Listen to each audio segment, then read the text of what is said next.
hopefully not as late and haven't disappeared for so long. Here are my August favorites.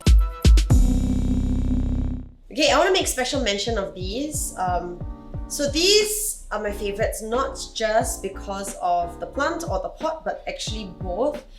So for my birthday, my friends actually booked a pottery class for us to do together. So you can see my name is on this pot, and I actually made the pot with my bare hands with some help from the teacher. Alright, and then this is another pot that I made. And then the plants I bought from this plant shop in Suntec, the auntie was really helpful, plus it was kind of like on sale. I think you buy 4, get 1 free. So I couldn't help but buy it, and then I just repotted it into these pots that I made myself. I'm learning a lot about plants. I'm asking a lot of people how to do it, and a friend actually helped me to repot these because I have no idea how to do it. I'm hoping they stay alive. I think out of all the plants I've had, half have died, which is quite good because previously like all would not survive, but now like I would say 60% have survived, and I hope these are some of those that will survive. I'm seeing this positively, guys. That means I'm getting better. It can only go upward from here. But yes, my favorites for August, these pots as well as the plants that I put in them. Okay, another favorite for August is this Paula's Choice Clear Oil-Free Moisturizer for blemish-prone skin. So I actually use the BHA, 2% BHA, which is more like a clear liquid, and then I saw this and I was like, hey, I'm gonna try this because I kind of needed a moisturizer. My skin gets very dry but still very prone to breakouts, which is pretty annoying. I thought this did a really good job of hydrating but also keeping breakouts at bay. I don't know, so far I've not really used a lot of Paula's Choice stuff, but the few products that I have used by them I found to be really good. Drop me a line in the comment box below if you agree, or if there are any products for acne-prone skin that is also sensitive and sometimes dry that you think is good. I would be very grateful. I did another video, you know, purely on how I deal with my breakouts. I think it's one of those problems that will always be there, unfortunately, but I just have to find a way to manage it and to minimize the occurrence of the breakouts, and this is one such product that helps with that. Okay, still on beauty, I really like this MAC lipstick. If you've watched my empties or if you followed me for a while, you know that MAC is one of my favorite lipstick brands, I would say, for so many reasons. One is I love their packaging because it looks like a bullet, and then some of them come in the color of the lipstick, some are just black, but I don't know, I just love the packaging. And I love MAC formulations because they're all really pigmented unless they're meant to be sheer, and for some reason I find they sit nicely on my lips. I like the smell also because there's a slight vanilla. Yeah, there's always a slight vanilla scent to it. And this new line, so this is a new-ish line. It's the Powder Kiss, I think. Yeah, Powder Kiss lipstick, and this is in the shade Mullet Over. Right, so I think they flavored it because, you know, you lick a little bit, not like on purpose, but you will taste your lipsticks a little bit, and it tastes kind of sweet, this one. Previously, MAC lipsticks just tasted like nothing really. But that's also kind of why I like them, because some lipsticks taste really waxy and makes me want to like retch. So MAC tastes okay, and this line actually tastes a bit sweet. I really like this shade Mullet Over. It's a very nice natural shade for my skin tone. I find that when I don't have much makeup on, I just put a round of this and I look instantly more polished but not overly done. So definitely one of my current favorite lipsticks for the month. Okay, another favorite beauty, I wouldn't say a product because they don't sell it, but so my hairstylist, who has been my hairstylist for years, Fanny, she moved from Shunji Matsuo to Hair Page Underground, and so they use this product called K18. It's a leave-in molecular repair hair mask, right? So they put it on the ends of the hair, and it's interesting because they actually don't put conditioner. You're not supposed to put conditioner when you do this. You're supposed to shampoo your hair and then towel dry it and then put this on. So she passed me this sample to try. I know that's what she uses when I'm at the salon, but at home I gotta say it had great results. Like, it's weird when your hair is this long and this damaged and fine that you don't use conditioner because it gets really tangled. But this really helps to detangle it, and it just feels soft without having that sort of weight. You know, there are some leave-in products that feel oily or sticky or heavy, and that's great if maybe you have heavier or thicker hair, or you have frizzy hair. I don't have frizzy hair, nor do I have thick hair or heavy hair. My hair is really fine and really straight, so I just need something to smoothen out the cuticles so that it's smoother and easier to comb through and doesn't tangle as easily. And this one really quite does the trick. So I'm not huge on hair products, but this is one that I really like.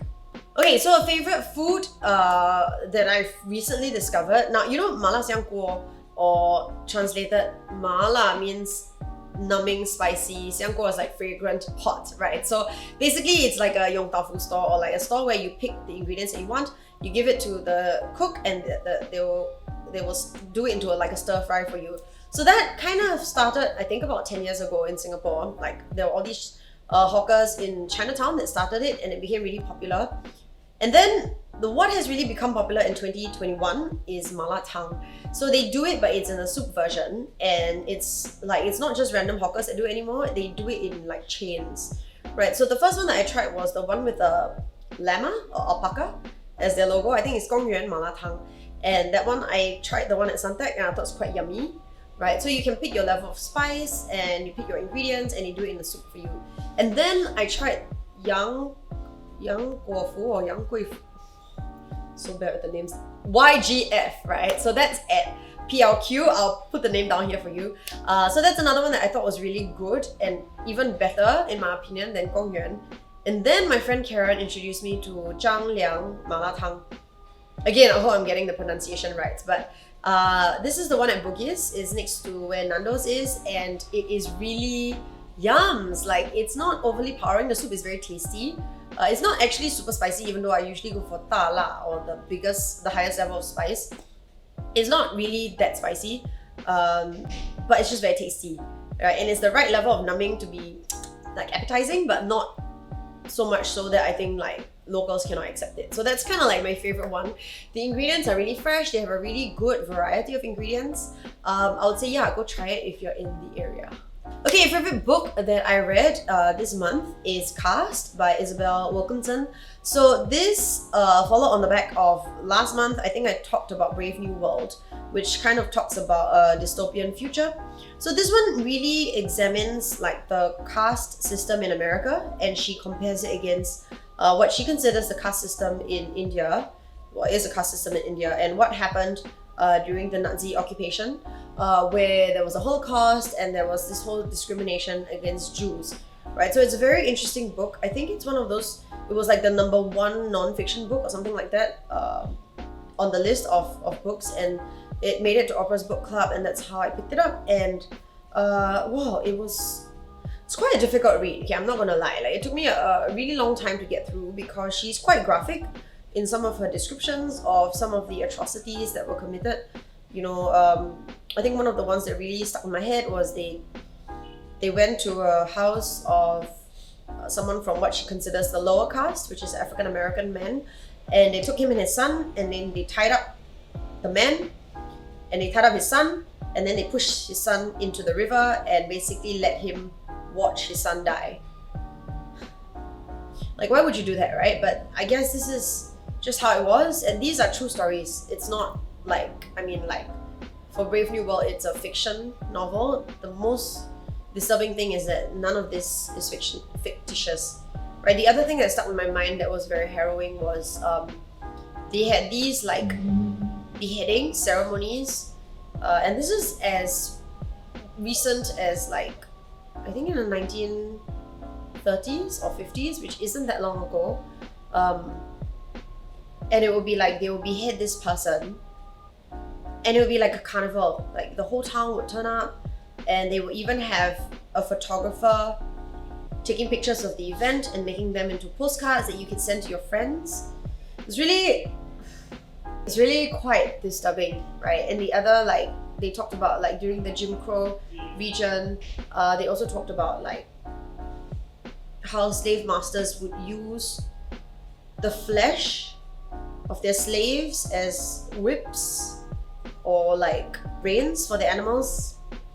So you need a pretty strong stomach when you're reading this. I had to put it down many times because it was really very disturbing.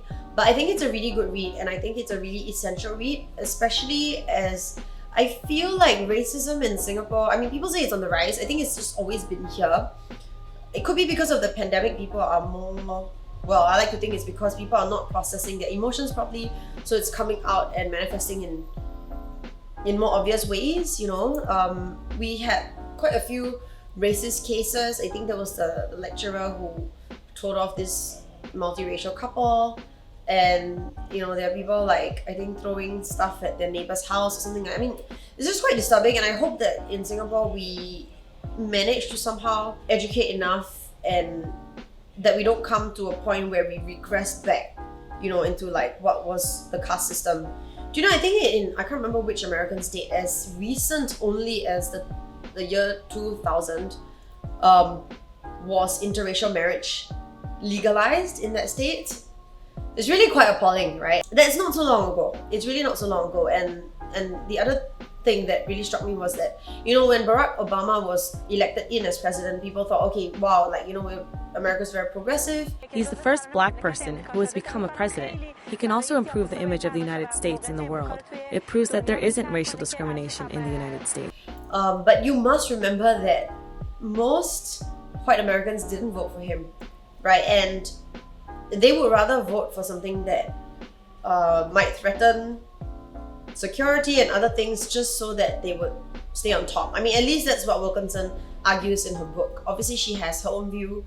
I want to know what you think. Drop me a line in the comment box below. Let me know what your view is. But I have to say, for me, it was a very eye-opening read. I never knew that much. I've read a lot of books on like the Nazis and stuff, but just never on the American caste system. And I think she wrote the book in a very comprehensive and elegant way. Like, she managed to take the best of a lot of literature that has been written about this before. The book is, like I said, not an easy read, not just because you need a strong stomach for it, but also because it's quite thick and it is quite long. But she's done a really good job, I think. We're trying to put in as much as possible and trimming out a lot of the fat, so you get really the crux of the issue, right? So I think that's definitely one of my favorite reads for the month. Okay, I feel like my favorites are getting longer and longer, so that were my favorites for the month of August. And then I feel like I'm making up for lost time, because I kind of lost a few months in like April, May, June. Anyway, drop me a line in the comment box below. You know, I've been thinking of setting up a book club. Let me know what you would think about that, whether you would join, if that's something you'd be interested in. Otherwise, you know, just let me know any of your favorites that you've recently found out, like locations or food places or books or movies, so I can check them out as well, and everyone else can check them out as well. So we have a little community thing going. And yeah, I'll catch up with you on Facebook and on Instagram. Stay safe and stay happy. Bye!